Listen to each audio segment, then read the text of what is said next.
సంవత్సరానికి సుమారు 2 లక్షల రూపాయలు మొత్తం సంపాదన ఓ 25 లక్షలు కూడా దాటదు. కానీ ఇవాళ మీ దగ్గర 800 కోట్ల రూపాయలు ఆస్తుంది. అది ఎలా వచ్చిందంటారు సార్? అపోజిషన్ పార్టీ వాళ్ళ దగ్గర ఎంత తీసుకున్నావు? ఇంత క్రితం అపోజిషన్ గా ఉన్నప్పుడు మీరెంత ఇచ్చారు? ఒక్కరోజు సీఎంగా ఉండి చూడు. నేను సిద్ధమే.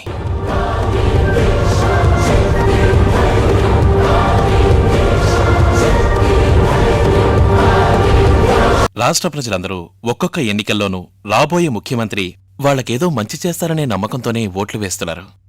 కానీ చివరికి వాళ్లకు మిగిలేది మోసం, అసంతృప్తి. ఇది మీ ప్రభుత్వమూ చేసింది. దీనికి మీ సమాధానం ఏంటి సార్? ఏంటి మీరనేది? ఇంటింటికి కలర్ టీవీ, పల్లె పల్లెకు డిష్ యాంటెనా, సందు సందుకు ఎస్టీడీ బూతులంటున్నారు, ఇంటర్నెట్లు అంటున్నారు. అందరూ 2 వీలర్స్లో వెళ్తున్నారు. నగల కొట్లలోనూ బట్టల కొట్లలోనూ జనం క్యూలో నిలబడి కొంటున్నారు. సినిమాకి వెళ్తున్నారు, ఫాస్ట్ ఫుడ్స్ తింటున్నారు. అంతవరకెందుకు? అందరూ చెప్పులేసుకుంటున్నారు, వాచీలు కట్టుకుంటున్నారు. ప్రజల జీవన స్థాయి పెరిగిపోయింది. గత 15 ఏళ్లుగా పేదరికంతో, పస్తులతో ఎవడైనా చచ్చినట్టు వార్తలొచ్చాయో చెప్పండి. సార్, మీరు చెప్పిన విధంగా నగలకొట్టు దగ్గర ఏ రైతు నిల్చోవడం లేదు. ఏ కూలీవాడు ఫాస్ట్ ఫుడ్ తినడం లేదు. అడ్డదారిలో సంపాదించిన వాళ్ళు, లంచం తీసుకుంటున్న వాళ్లే మీరు చెప్పిన ఈ సుఖాలన్నీ అనుభవిస్తున్నారు. ఉన్నవాళ్ళు ఇంకా గొప్పవాళ్లవుతున్నారు, లేనివాళ్ళింకా నిరుపేదలవుతున్నారు. బస్సుల్లోనూ రైళ్లలోనూ నలుగుతున్నారు. ప్రజల కిరసనాయిల కోసం, బియ్యం కోసం గంటల తరబడి క్యూలో నించుంటున్నారు. ఉచిత భోజనం కోసమే పిల్లల్ని స్కూల్లో చేర్పిస్తున్నారు. రోడ్ల మీద అడుక్కుంటూనే ఉన్నారు కదా సార్. ఆరోపణలు చేసేవాళ్లు చేస్తూనే ఉంటారు. చూడండి, నేను పదవిలోకి వచ్చిన తర్వాత విద్యావంతుల సంఖ్య 46% పెరిగింది. కేరళలో 100% ఉన్నారు కదా సార్. ఉద్యోగుల సంఖ్య 19 లక్షల్లో ఉన్నది ఇప్పుడు 33 లక్షలకు పెరిగింది. కాంస్య పథకం తీసుకున్నవాడికన్నా స్వర్ణ పథకం తీసుకున్నవాడికే గౌరవం ఎక్కువ కదా సార్. సరే, నిరుపేదల సంఖ్య గతంలో 35%లో ఉన్నది ఇప్పుడు 27%కి వచ్చింది. కానీ ఇవాళ్టికి మన పల్లెల్లో ఒక వ్యక్తి యొక్క ఒకరోజు సరాసరి సంపాదన 3 రూపాయలే కదా సార్. చూడండి, సర్వే వివరాలు సరిగ్గా తెలుసుకుని మాట్లాడాలి. ఓకే, 1 నిమిషం సార్. సార్, ఈ file World Economic Forum report, ఇది IMF రిపోర్ట్, ఇది Amnesty International and this is human rights commission, ఇది World Bank report. World Bank తామిస్తున్న నిధులు ప్రజలకు చేరటం లేదని, మీ మంత్రులే స్వాహా చేస్తున్నారని తర్వాత రుణ సహాయం ఆపేసింది. అది మీకు తెలీదు మిస్టర్. వరల్డ్ బ్యాంక్ మన రాష్ట్రాన్ని వాళ్ళకి తాకట్టు పెట్టాలన్నట్టు 1000 కండిషన్లు పెట్టింది. అదేంటండి, కొంచెం వివరంగా చెప్తారా? మీకు వివరించాల్సిన అవసరం లేదు, ప్రజలకి వివరిస్తాను. ప్రజలు చూస్తూనే ఉన్నారు. చెప్పండి, మనకి వరల్డ్ బ్యాంక్ నుంచి రావాల్సిన నిధులు వాళ్ళు ఎందుకు ఆపేశారు? చూడు మిస్టర్, అది 1000 పేజీల రిపోర్ట్. అనక్సర్ ABCD అని 18 ఉన్నాయి. 15 రూపాయలు సెక్రటేరియట్లో కట్టి సావకాశంగా చదివి తెలుసుకుని ప్రజలకి చెప్పండి. తర్వాత ప్రశ్న. సార్, మీరు రాజకీయాలకి రావడానికి ముందు సంపన్న కుటుంబానికి చెందినవారా?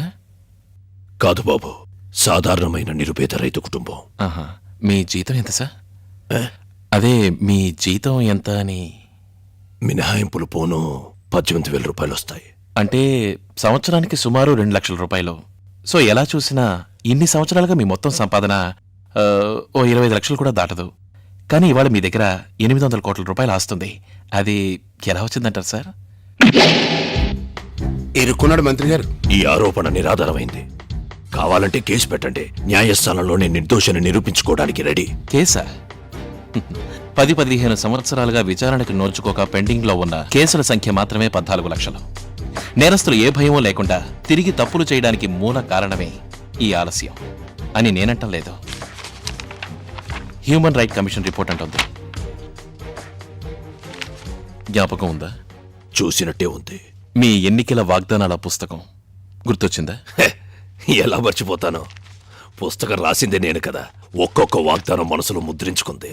కులరహిత సమాజం నిర్మిస్తామని, లా అండ్ ఆర్డర్ కాపాడతామని, మహిళలకు రక్షణ కల్పిస్తామని, నిత్యావసర వస్తువుల ధరలు తగ్గిస్తామని, అందరికీ ఉచిత విద్య నచ్చైంది దాకింద ఒత్తు పెట్టారు. పుస్తకం మొత్తం చెప్తాను. ఇవన్నీ జరిగాయంటారా? జరగలేదంటారా? లా అండ్ ఆర్డర్ సవ్యంగా కాపాడతాం అన్నారు. కానీ ఆ లా అండ్ ఆర్డర్ కాపాడలేకపోవడానికి కారణం మీరే కదా.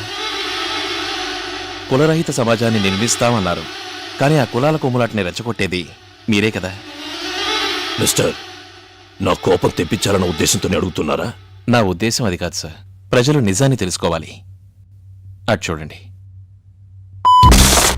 రాష్ట్రం మొత్తం బస్సులు ఎక్కడ తిరగకుండా ఆపని చెప్పండి. ఎక్కిస్తారేంటి? ఎక్కించి నన్ను చంపితే నా పొలంతా ఊరుకుంటుంది అనుకోకు, రాష్ట్రం మొత్తం తగలబడిపోతుంది. ఒక బస్ డ్రైవర్ నడి రోడ్లో బస్ ఆపి ట్రాఫిక్ జామ్ చేశాడు. అడిగితే రూలింగ్ పార్టీ వాళ్ళన్నాడు. ట్రాఫిక్ పోలీసులు ఏ యాక్షన్ తీసుకోలేకపోయారు. ఇంకో డ్రైవర్ టైర్ కింద పడుకుని కులం పేరు చెప్పి భయపెట్టాడు.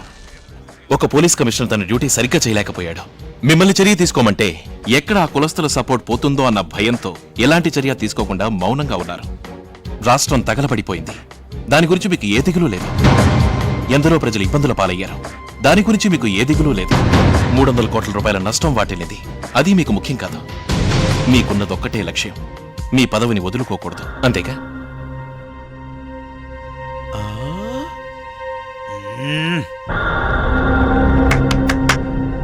ఇలా ఇంటర్వ్యూని అడ్డం పెట్టుకుని మీరు పేరు సంపాదించడం కోసం ఏ ఆధారం లేకుండా మాట్లాడకూడదు. నేనా? ఆధారం ఉంది. వాళ్లలో ఒక డ్రైవర్ నా పార్టీ వ్యక్తి, ఇంకో డ్రైవర్ నన్ను గెలిపించిన కులం వ్యక్తి. విద్యార్థుల సపోర్ట్ నాకు ముఖ్యం.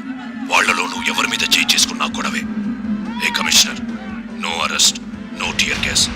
కాసేపు పరిచి వాళ్ళని నోరు పోసుకుంటారు. ఏ షూటింగ్ ఆర్డర్ ఇవ్వాలనుకుంటే ఎప్పుడు ఇచ్చుండేవాడిని. దానివల్ల ఎంత పెద్ద ప్రాబ్లం వస్తుందో తెలుసా? 1-2 అద్దాలు పగిలినా పర్వాలేదు. ఇప్పుడు చెప్పండి, మీకు ప్రజా శ్రేయస్సు కంటే మీ పదవేగా ముఖ్యం?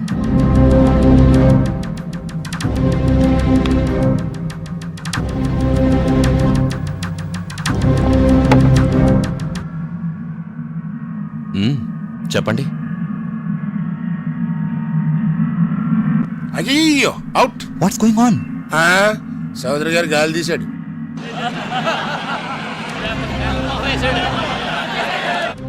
ఆఫ్ చేయి, చంపేస్తా. కెమెరా ఆఫ్ చేయమని చెప్పు. చలపతే రేయ్, ఏంట్రా నువ్వు అడిగేది? ఆపరా కెమెరా. రేయ్ ఆపరా, ఆపమంటుంటే రేయ్ రేయ్ బట్టతలా చెప్పుతో కొడతాను నిన్ను. ఆపరా ప్రోగ్రామ్, ఆపరా. రేయ్ ఆపరా, ఇంటర్వ్యూ చేస్తాడు. మేడం, కెమెరా కంట్రోల్ రూమ్ పక్కన తిప్పు. ఇక్కడ ఒకటి చెప్పు చూపిస్తున్నాడు చూడు. చేస్తారు మీరు బోర్డ్ ఇంటర్వ్యూ. కూల్ డౌన్ అయితే cool down. This is unexpected. Hello please. ఇది చట్టసభ అయితే వాళ్ళ పార్టీ నుంచి బయట పంపించేయించరా? లైవ్ టెలికాస్ట్ రాష్ట్రంలో ఉన్న ప్రజలంతా చూస్తుంటారు. ముందు అది కింద పడాయి. నేను కనబడతాను. నువ్వు నీ చేతిలో ఉన్న చెప్పు, దానికి ఉన్న పేడ కూడా కనిపిస్తుంది. బా కంపు భరించలేకుండా కింద పడాయి. ఈడికి ఎంపీ సీట్ కావాలంటండి. తమ్ముడు కొంచెం జరుగుతావా? సార్ కొంచెం లైట్ తీసుకోండి సార్. అయ్యా ఇంకెందుకు మాటలు లేచరండి. అంతే కదా, అయిపోయినట్టేనా? నమస్కారం. సార్, ఇంటర్వ్యూ ఇంకా పూర్తి కాలేదు. లైబ్రరీలో రన్ అవుతుంది.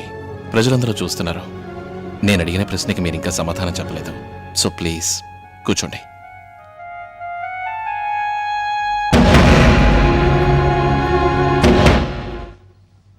చక్కగా డబ్బింగ్ చేసుకొచ్చారు. నాకు మళ్ళీ గొంతున్న వాణ్ణి ఎవరినో తీసుకొచ్చి డబ్ చేసి ప్రజల మనసుని చెడగొట్టాలని చూస్తున్నారు. దీనికి సమాధానం చెప్పాల్సిన అవసరం నాకు లేదు. ఆ గొడవల్ని షూట్ చేసిన వాడిని నేనే. ఓహో, అపోజిషన్ పార్టీ వాళ్ళ దగ్గర ఎంత తీసుకున్నావు? ఇంత క్రితం అపోజిషన్గా ఉన్నప్పుడు మీరెంత ఇచ్చారు? ఏమయ్యా, చేతిలో మైకు శాటిలైట్ టీవీ ఉందని ఓ కోటు వేసుకుని ఇష్టం వచ్చినట్టు అడిగితే నేను నీకు సమాధానం చెప్పాలంటావా? సమాధానం చెప్పాల్సిన బాధ్యత మీకుంది. అందుకే 7 కోట్ల మంది మిమ్మల్ని ఎన్నుకున్నారు. సీఎం పదవంటే ఏమిటో అసలు తెలుసా నీకు? జీవితంలో ఒక్క రోజైనా సీఎం ఆఫీస్ గడప తొక్కావా నువ్వు?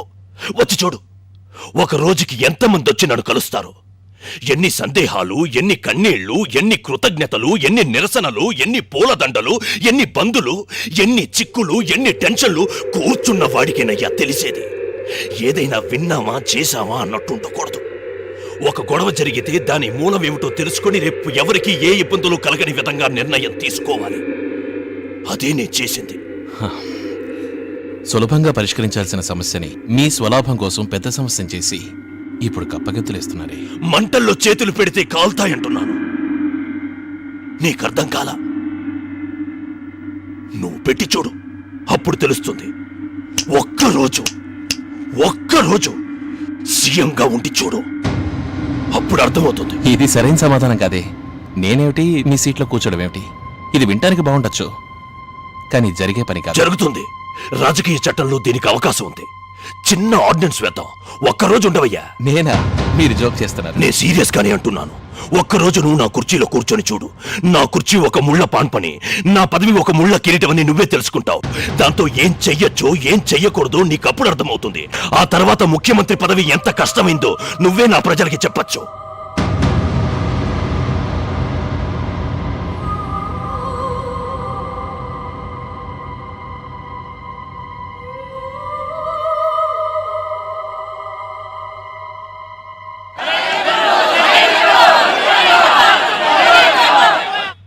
ఏంట్రా ఇది?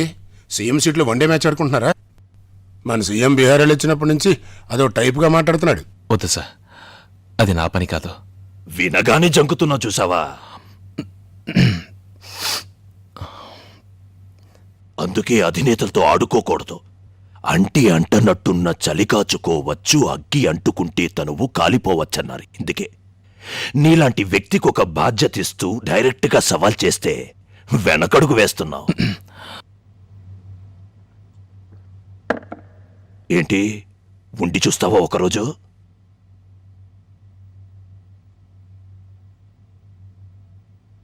లైవ్ రిలే రన్ అవుతుంది మిస్టర్. ప్రజలు చూస్తున్నారు. సమాధానం చెప్పండి. లేదంటే ఇంటర్వ్యూ ఆపేద్దామా? సరే సార్, ఇది సాధ్యమైతే నేను సిద్ధమే. ఒక్కరోజు మీ పదవిలో ఉండి చూస్తాను. అదే నువ్వేంటంటే ముద్దుపడి రాలటైంది. ఈయనదేదో పార్టీ మీటింగ్ అని గాలిగా మాట్లాడి గోతులో పడ్డాడు. ఇది మంచిదే. మన సర్వీస్లో ఒక్కరోజైనా చదువుకుని సీఎంతో పనిచేసినట్టుంటుంది. మంచిది మిస్టర్. జై Hind. Thank you very much.